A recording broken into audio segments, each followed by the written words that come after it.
नमस्कार, सीधी नजर लाइव में आप सभी दर्शकों का स्वागत है। अभी तक की तमाम छोटी बड़ी खबरों के साथ मैं हूं रूपा गुप्ता। गिरिडीह पुलिस लगातार अवैध कोयला कारोबार के खिलाफ कार्रवाई करने में जुटी है। इसी कड़ी में मुफस्सिल क्षेत्र के सेंट्रलपीड के सीसीसी 16 नंबर में एसडीपीओ सदर अनिल सिंह, मुफस्सिल थाना प्रभारी विनय राम के नेतृत्व में संचालित दर्जनों खंतों को अभियान चलाकर ध्वस्त किया गया। हालांकि पुलिस को देख कोयला तस्कर भागने में सफल रहे। बताया गया कि पुलिस को सूचना मिली कि अवैध कोयला तस्कर जंगल का फायदा उठाकर खंतों का संचालन कर रहे हैं। सूचना पर पुलिस ने सीसीएल के साथ मिलकर अभियान चलाया और दर्जनों खंतों की डोजरिंग की। इस बाबत एसडीपीओ ने बताया कि लगातार अवैध कोयला कारोबार के खिलाफ अभियान चलाया जा रहा है। इसी कड़ी में सीसीएल प्रबंधन के साथ डोजरिंग अभियान चलाया गया। कहा कि आगे भी इस तरह की कार्रवाई जारी रहेगी। किसी भी सूरत में अवैध खनन नहीं होने दिया जाएगा। वहीं मुफस्सिल थाना प्रभारी ने बताया कि इस इलाके में अवैध खननों का संचालन किया जा रहा है, जिस पर कार्रवाई की गई है। अवैध खनन वाले लोगों की पहचान की जा रही है और सभी के विरुद्ध प्राथमिकी दर्ज की जाएगी।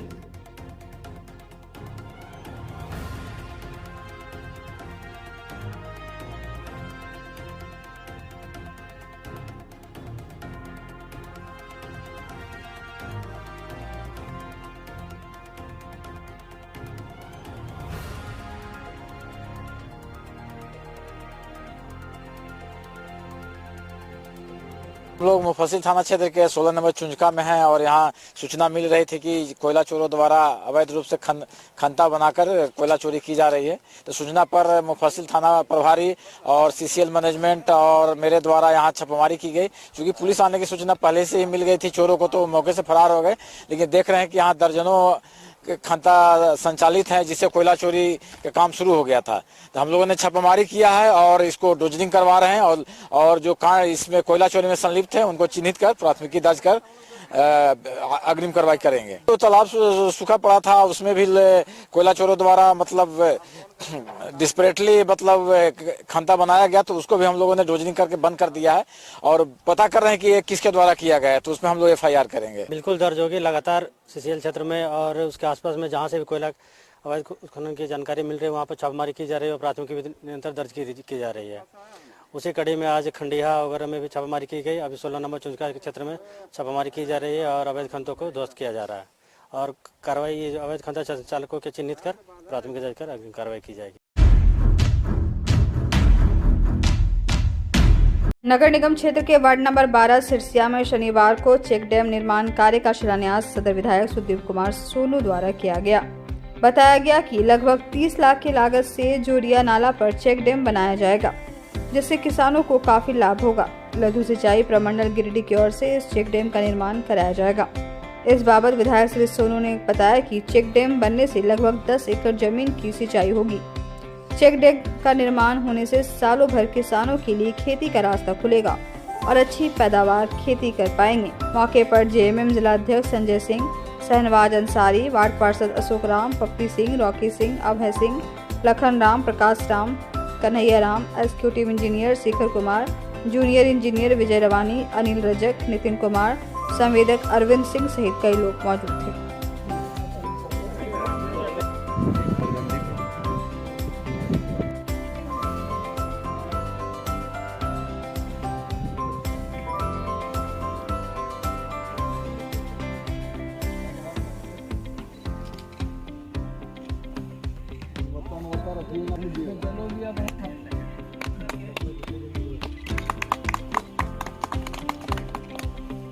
बहुत पानी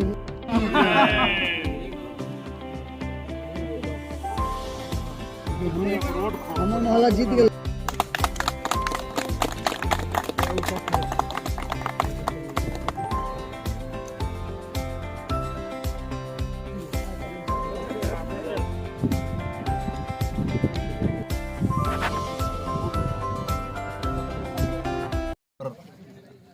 आज एक चेक डैम का शिलान्यास हम लोगों ने किया। लगभग 30 लाख रुपए की लागत से बनने वाले इस योजना से यहाँ जो अपरेंटली दिख रहा है 7-8-10 एकड़ ज़मीन के सिंचाई का साधन बन जाएगा। और सबसे अच्छी बात ये लगी कि इस चेक डैम के स्थल के अगल बगल में वास्तव में भी खेती हो रही है और पानी की सुविधा मिल जाने से मुझको लगता है कि 12 महीने यहाँ पर खेती का रास्ता खुलेगा और इस क्षेत्र के लोगों को इस बात का लाभ होगा। गिरिडीह के न्यायिक पदाधिकारियों द्वारा कैंपस के पीछे सीसीएल की जमीन पर वर्षों से रह रहे एक परिवार को शनिवार को वहां से हटा दिया गया। सीसीएल प्रबंधन के निर्देश पर कैंपस के पीछे रह रहे सब परिवार ढालो नारायण शर्मा के घर में मौजूद सभी सामानों को बाहर निकाला गया और फिर उस घर को सील बंद कर दिया गया। इस कार्रवाई में सीसीएल प्रबंधन के अलावा एसडीएम विशालदीप खलको, डीएसपी संजय राणा और सीईओ रवि भूषण प्रसाद सहित काफी संख्या में पुलिस बल के जवान मौजूद रहे। मौके पर मौजूद एसडीएम विशालदीप खलको ने कहा कि न्यायिक पदाधिकारियों के कैंपस के पीछे एक परिवार अवैध ढंग से सीसीएल की जमीन पर घर बनाकर रह रहा था, जिसे सीसीएल प्रबंधन के द्वारा हटाने के लिए कई बार नोटिस दिया गया। इसके बावजूद जब वे लोग वहां से नहीं हटे तो सीसीएल प्रबंधन के द्वारा उन्हें हटाने की कार्रवाई की गई। इधर पीड़ित परिवार के मुखिया ढोलो नारायण शर्मा का कहना है कि वह उपायुक्त कार्यालय में कैजुअल के रूप में कार्यरत था और उसे उपायुक्त के द्वारा वहां पर बसाया गया था और वहां लगभग 20 से 25 वर्षों से वे लोग रह रहे थे। लेकिन इसी बीच न्यायिक पदाधिकारियों की सुरक्षा के लिए वहां कैंपस का निर्माण हो रहा था तो उसके रास्ते को बंद कर दिया गया। उन्होंने प्रधान न्यायाधीश और उपायुक्त को आवेदन देकर रास्ता खुलवाने की मांग की थी, जिस पर सकारात्मक पहल करने का भी आश्वासन मिला था। कहा कि इसी बीच सीसीएल के द्वारा उन्हें घर खाली करने का नोटिस दिया गया, जिस पर उसने समय की मांग की थी, लेकिन आज उन्हें अचानक घर से बेघर कर दिया गया।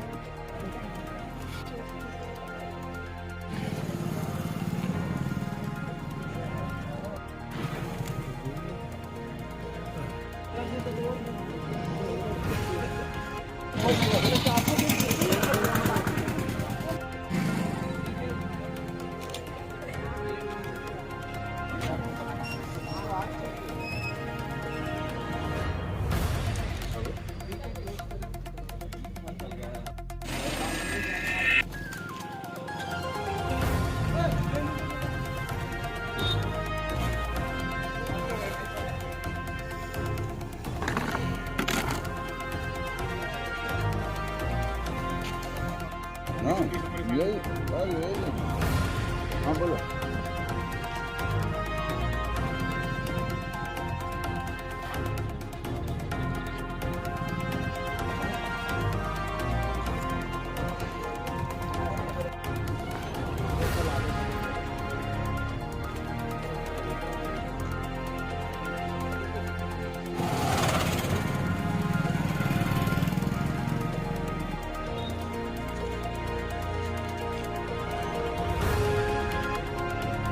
आप मीडिया बंधुओं के माध्यम से एक प्रमुखता से समाचार पत्र प्रकाशित किया गया था कि न्यायिक पदाधिकारियों का जो आवास है उसी बीच में एक अनधिकृत व्यक्ति के द्वारा निवास किया जा रहा है। उस क्रम में हम लोगों ने जांच किया। जांच के बाद सीसीएल के द्वारा विधिवत उस पर कार्रवाई की गई, विधिवत नोटिस सर्विस किए गए और उसके बाद ऑर्डर पारित किया गया। उसके क्रम में अनुपालन में उन्होंने उपायुक्त सह जिला दंडाधिकारी से अनुरोध किया था, दंडाधिकारी और महिला और पुलिस बल का।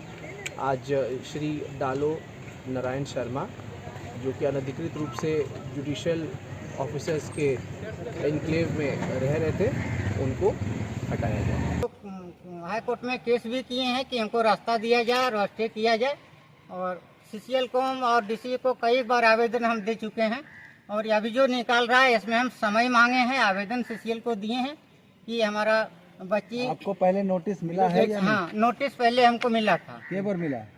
नोटिस मिल गया, उन्हें 3-4 बार मिल गया है। 3-4 बार। क्या कहा गया था नोटिस में? ये बोला कि जज साहब तावा तोड़ कर रहे हैं, हम लोग बात कर रहे हैं, तो आप लोग खाली कीजिए। हमने ठीक है सर। अब बच्ची हमारा एक तबीयत खराब है, उसका टीबी बीमारी चल रहा है और एक्जिमा हाथ में दिखे यही चिट्ठा है। अस्थिर होने अभी ठंडा में कहाँ जाएंगे, एक समय दीजिए, उसके लिए हम आवेदन दिए हैं सीसीएल में। अभी आप क्या करते हैं? अभी अब हम लेबर में काम करते हैं बाजार में। यहाँ से निकल करके कहाँ जाएंगे, हम लोग यहीं पर रहेंगे अभी तत्काल में। कितना रूम था आपका अंदर में? अंदर में मेरा 4 रूम है। अभी हमको वो कुछ बोले नहीं, अभी निकलते समय कुछ बोलेंगे। बार बार वो हमको दबाव डाल रहे हैं कि जहाँ सामान ले जा रहे हैं वहाँ सबको जाना होगा। हम बोले हम वहाँ नहीं जाएंगे। इसलिए वहाँ नहीं जाएंगे कि यहाँ मेरा स्टैंड के बगल में चारों तरफ मेरा सुविधा है। पहले तो यहाँ से काम करने चल जाते हैं, हमारा परिवार भी कोई साहब के यहाँ काम करने चल जाती है। उसके बाद में विकलांग बच्ची है तो वहाँ पर रहता है, यहाँ पर सामने पास पड़ोस के लिए भरोसा पर चल जाते हैं, कुछ नहीं होता है। मेरा लड़की है यहाँ से कचहरी पास कोचिंग चल गया, कॉलेज है नज़दीक चल गया, और सारी सुविधा हमको डॉक्टर वैद्य का सबका यहाँ मिलता है। इसलिए हम लोग यहीं पर कॉलोनी में रहना चाहते हैं। और डीसी साहब से हम ये मांग किए थे कि हमको कहीं दूसरा जगह बसा दिया जाए, लेकिन ये लोग अभी तक बसाया नहीं।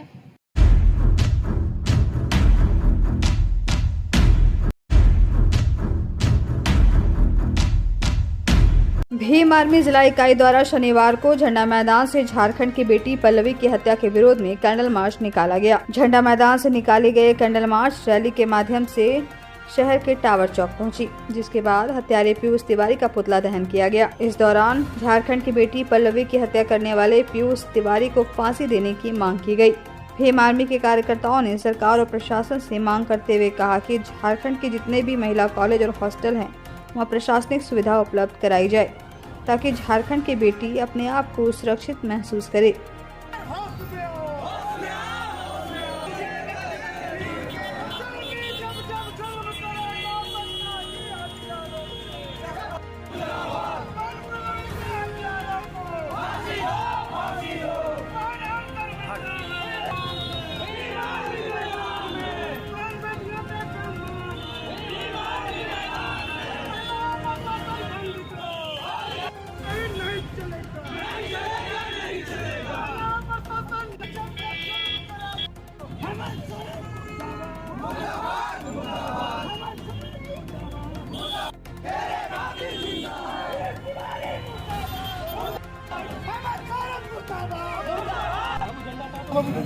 बेटियों के साथ झारखंड में लगभग 2 साल में इस तरह की जो घटना घटी जा रही है और उन लोगों को डायरेक्ट हत्या कर दिया जा रहा है, तो जो हत्या जो करते हैं वो सरकार और प्रशासन वो दोनों को खुलेआम चैलेंज कर रहे हैं कि हम लोग अपना काम करते जाएंगे, आप लोग हमारा कुछ नहीं बिगाड़ पाइएगा।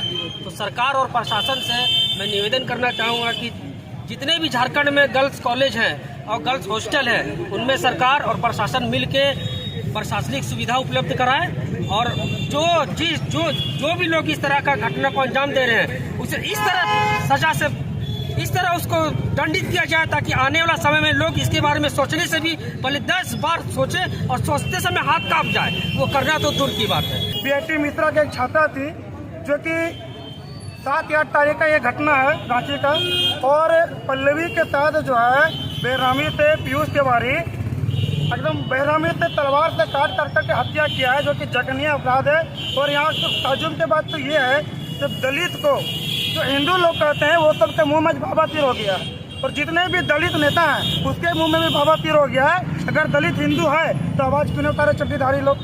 इसका मतलब ये है दलितों के लिए कोई सरकार नहीं है और ना ही कोई पार्टी है ना कोई नेता है। अगर है तो खुद मैं संदेश देना चाहता हूँ कि अगर आप सुरक्षित हैं तो केवल और केवल अपने बल पर, और सरकार से भी मैं कहूँगा कि आप जो है तुम्हारा सुरक्षा करने में फेल हो चुके हैं। और मैं जो भी दीनदयाल अंत्योदय योजना राष्ट्रीय ग्रामीण आजीविका मिशन ग्रामीण विकास मंत्रालय भारत सरकार की ओर से नई चेतना पहल बदलाव की पर आज गिरिडीह टाउन हॉल में एक वर्कशॉप का आयोजन किया गया। कार्यक्रम में लिंग आधारित भेदभाव के विरुद्ध लोगों को जागरूक करने के लिए शपथ दिलाए गए। समारोह में जज, GSLPS के अधिकारी, पुलिस अधिकारी सहित सैकड़ों की संख्या में महिलाओं ने भाग लिया। कार्यशाला में उपस्थित सभी सम्मानित अतिथियों के अलावा स्वयं सहायता समूह की महिलाओं ने भी हिंसा उन्मूलन, घरेलू हिंसा, लिंग आधारित भेदभाव और हिंसा मौलिक मानवाधिकारों जैसे विषयों पर अपनी अपनी राय रखी। कार्यशाला को संबोधित करते हुए सिविल जज ने कहा कि वर्तमान समय में हमें समझने की आवश्यकता है कि हम एक विकासशील देश के रूप में विश्व पटल पर खड़े हैं। महिलाओं व पुरुषों को समान अधिकार दिए गए हैं। उन्हें स्वयं सहायता समूह की महिलाओं से कहा कि घरेलू हिंसा और लिंग आधारित भेदभाव के विषय में अगर लगता है कि कानूनी सलाह जरूरी है तो कानून की मदद लेने में भी परहेज न करें। वहीं डीपीएम संजय गुप्ता ने कहा कि लिंग आधारित भेदभाव को खत्म करने के लिए स्वयं सहायता समूह की महिलाओं के द्वारा शहरी व ग्रामीण क्षेत्रों में भी कई प्रकार के कार्यक्रम जैसे पेंटिंग, रंगोली, निबंध प्रतियोगिता, रैली का आयोजन कर लोगों में जागरूकता बढ़ाने का कार्य किया जा रहा है कि उन्हें पुष्प गुच्छों से इनका स्वागत करेंगे, गुच्छों से इनका स्वागत किया जाए। मैं स्वागत करना चाहूंगी यूनिसेफ से आए हुए तालियों से हम इनका स्वागत कभी भी नहीं कहूंगी, ना अनदेखा करूंगी, समर्थन करने और एकजुट रहने।